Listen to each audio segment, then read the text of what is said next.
Assalamualaikum warahmatullahi wabarakatuh. Saya Azhara Syahada Abel Ramadhani, NIM 20603141022, Prodi Ilmu Keolahragaan Fakultas Ilmu Keolahragaan Universitas Negeri Yogyakarta. Di kesempatan kali ini, saya akan menampilkan tugas video dari Bapak Amri selaku dosen pengampu mata kuliah Pancasila tentang mengimplementasikan Pancasila di kehidupan sehari-hari. Silakan menonton. Budi Utomo, kelas abad lebih dipandang sebagai simbol lahirnya kebangsaan. Cita-citanya selalu disuarakan setiap tahun. Semangat kebangsaan saat ini membutuhkan energi. Semangat kebangsaan saat ini sudah mulai berkurang. Semangat kebangsaan bukanlah status kewarganegaraan semata. Semangat kebangsaan lahir dari pikiran yang jernih dan hati yang bersih.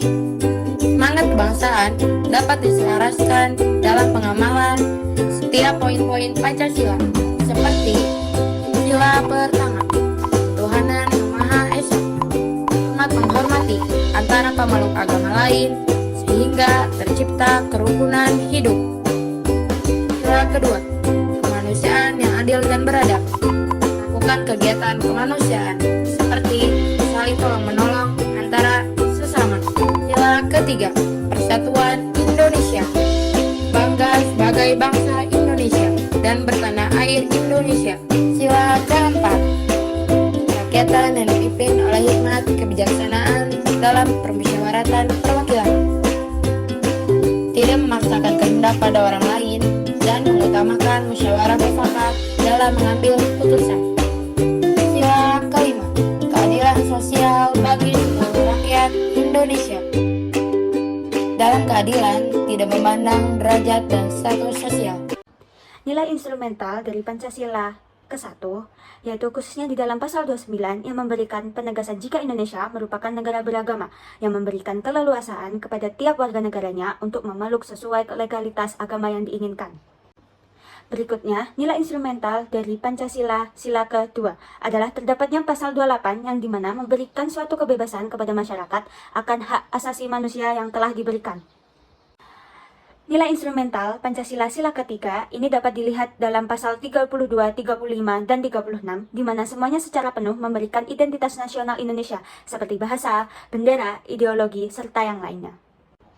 Pancasila sila keempat terdapat dalam pasal 1 ayat 2 yang menjelaskan jika kekuasaan tertinggi di Indonesia adalah di tangan rakyat. Karena dasar tindakan inilah rakyat mempunyai derajat yang sangat tinggi di dalam penyelenggaraan sistem demokrasi Indonesia. Berikutnya, Pancasila sila kelima, di mana secara penuh memberikan arti mengenai sikap adil yang harus dilakukan seluruh unsur masyarakat, mulai dari yang bawah hingga atas, terutama pemerintah di dalam menjalankan kebijakan pembangunan. Contoh nyata, pada pasal 33 memberikan ketegasan jika seluruh sumber daya alam yang ada di Indonesia adalah untuk kesejahteraan warga negaranya.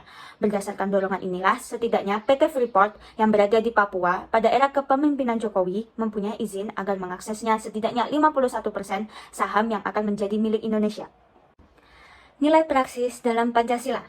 Sila pertama, tidak memaksa orang lain untuk menganut dengan agama tertentu. Sila kedua, memberikan perlakuan hukum yang sama dan adil untuk semua.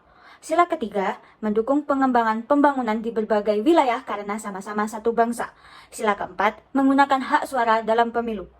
Sila kelima, tidak bersikap diskriminatif. Nilai-nilai dasar Pancasila yang memiliki sifat objektif sebagaimana berikut penjelasannya. Terlihat dari rumusan sila-sila Pancasila itu sendiri memperlihatkan adanya sifat-sifat umum yang menyeluruh dan tak berwujud atau abstrak namun merupakan sebuah nilai. Kedua, pokok-pokok dari nilai-nilai Pancasila akan selalu ada di dalam kehidupan masyarakat, baik di dalam adat istiadat, kebudayaan, kehidupan, berbangsa dan bernegara, maupun kehidupan beragama. Ketiga, Pancasila seperti yang diterangkan di dalam pembukaan UUD 1945 apabila dilihat dari segi ilmu hukum telah memenuhi syarat menjadi dasar negara dan juga sumber hukum. Sekian dari video saya. Apabila ada salah kata atau perbuatan atau hal yang tidak mengenakan, saya mohon maaf. Wassalamualaikum warahmatullahi wabarakatuh.